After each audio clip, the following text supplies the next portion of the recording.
Hey guys, we have Jules Duncan here. She is a really good friend. She's been in Unbound for a while, but also we've known each other outside doing ministry before. So very excited to have her. Tell us about yourself. Well, thank you, Abe. Glad to be here. I'm from New Mexico. I live right now in Albuquerque. My family's from rural ranch country.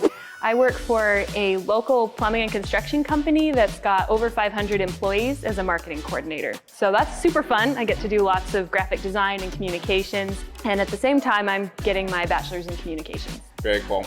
And how did you hear about Unbound as a program?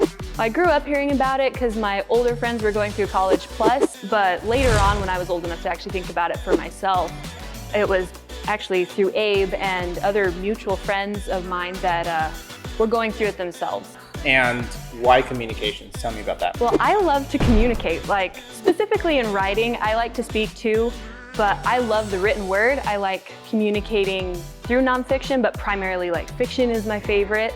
I see a lot of potential for using it to change the culture, to impact people individually, and it's something I'm good at, so I think it's fun. Awesome. She's a great writer, by the way. So with all this, you also mentioned how you're working and doing school.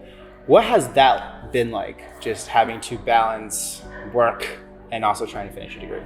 It's been a major learning curve because when you work a 40-hour work week, that is a mentally taxing job, and then have to turn around at the end of the day or during lunch hours and try to cram in school, you just end up mentally exhausted. So it's been quite the journey. I actually started off at a box school, trying to work and do that at the same time. Yeah. Didn't work very well. It was, get to work super early, run to school, run back to work, run back to school, and it was brutal. So that's where Unbound kind of saved my sanity.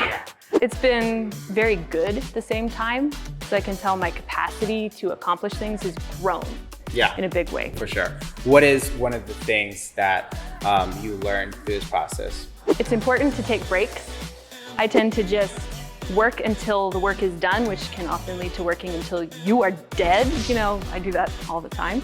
I've just learned that you have to take breaks and take care of your mental space, doing active rest things. I've actually gotten to where I will not study at lunch anymore because that actually leaves some mental power for work later in the day, just learning how to pace a little bit. So often during lunch, I'll work out or I'll do like a scripture meditation or something to help me get into a calmer, more restful state. But a lot of times it's also just learning how to gauge where I'm at mentally and physically. And if I need an evening off, even if I wasn't planning to take that evening off of school, I still do it. And then I just reschedule. It's kind of a mix of, yes, planning, but also learning to listen to yourself as well. I know that you enjoy writing, but there's the struggle with wanting to do what you want to do versus there's work and there's school. What has that been like, trying to find ways to kind of do what you're passionate about versus the reality of having to work as a young professional? That's been a real challenge actually that I'm still trying to figure out. Work and school and writing all kind of fall into the same kind of mental category for me. So by the time I'm done with work and school, there's not much left. And so if I sit down to write, I go cross-eyed. One of the big things for me is dealing with mindset. I was in a conversation with my coach, Josh, and I said, I can't write and do school and work at the same time. And as soon as I said it out loud, I was like, oh my gosh, I can't believe I just said that. Like, how, that was a fixed mindset thing. And I was working on the climax of the novel at the time, and I'd been stuck on it for months. And after I said that, and Josh kind of was able to like walk me through, he's like, okay, yeah, you need to, that's a mindset issue. Let's work on this. I finished the novel within 2 weeks after that. So like mindset is a big thing. And just knowing that, I'm actually currently still working on this, building in space to do it. That's what I'm having to work on. I'm not there yet. Well, what have been some things that have helped you with building space and whatnot? Create something that makes you feel creative and make sure you change scenes, scenery.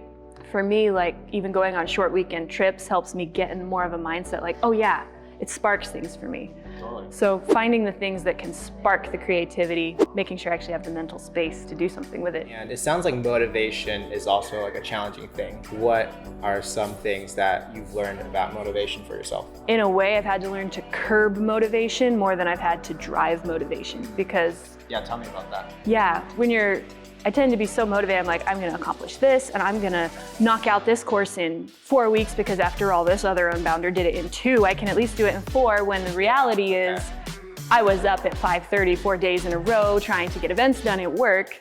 It's easier to burn yourself out. Exactly. Just go kind of thing. Exactly. Yeah. What would you say to your Unbound friends? All of us, we work, we do school, and even if we're not working, we're doing school full time and interning and doing this and volunteering and serving at church. Yeah. What would you say to people who are trying to figure out this work-life balance?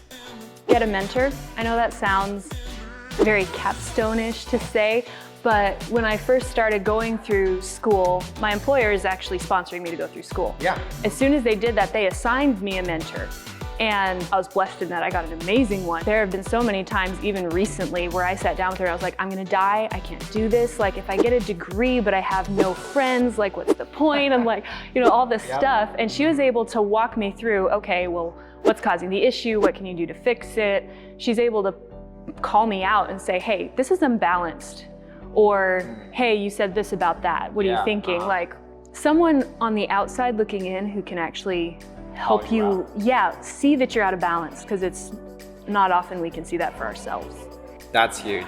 Thank you for sharing. That was really good. Tell us about this novel that you're writing.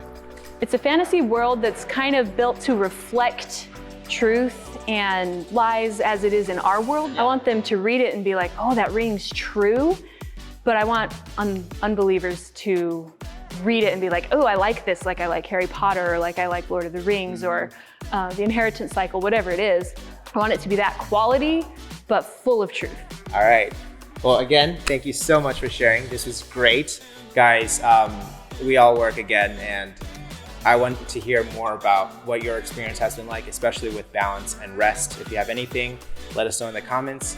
If you know anyone who has stories about work and balance and all these different things, let me know as well. Be unbound, guys. I will see you around.